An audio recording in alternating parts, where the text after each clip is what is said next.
Hey, it's Teresa with another spooky story time.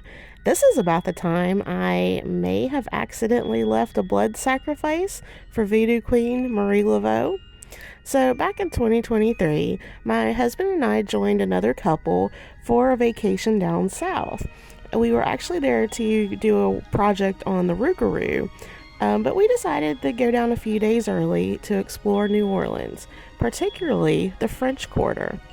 We were there in the off season, so things weren't super busy or crowded for the most part. In fact, we had had a haunted bus tour rescheduled due to the lack of ticket sales. So we naively didn't realize that we should have purchased tickets to the St. Louis Cemetery Number 1 tour in advance, well in advance. On our last day in town, we get to the office early, only to find out there were no available tours that day. I was devastated. That was the one thing that I was really looking forward to. Luckily, the awesome lady working the ticket counter had a solution. There were no more tours that day with 4 spots open, but the next 4 tours that were leaving had exactly 1 spot open each. Since tours left every 10 to 15 minutes apart, we jumped at the compromise. I'd get to see St. Louis Cemetery, but I'd have to do it alone. Well, not exactly alone. I was on the tour with a large group of Detroit Lions fans who were in town for the game. At one point during the tour, I had lingered a little towards the back because I had been taking pictures. There was another woman who had done the same, yet as the tour group was already moving on, she was still busy a few yards back. When she was done with her photos, I guess she was in such a hurry to join back up with the group and to take her place beside her husband, who I just happened to be walking beside.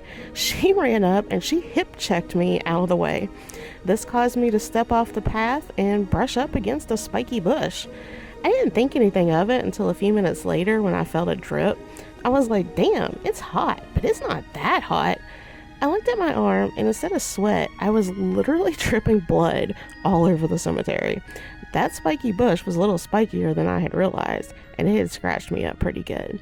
The Catholic diocese that owns the cemetery does kind of frown on leaving offerings, but depending on who your tour guide is, they may turn a blind eye if you want to leave a little something at Marie's grave.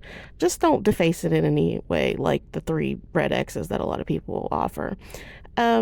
But I didn't bring anything that day to offer, and I ended up leaving behind a piece of my very soul. I hope that, although unintentional, it was a respectful offering to Marie and the others who call those walls their very home. At least, it's always fun to tell people, I left a blood sacrifice at the grave of Marie Laveau.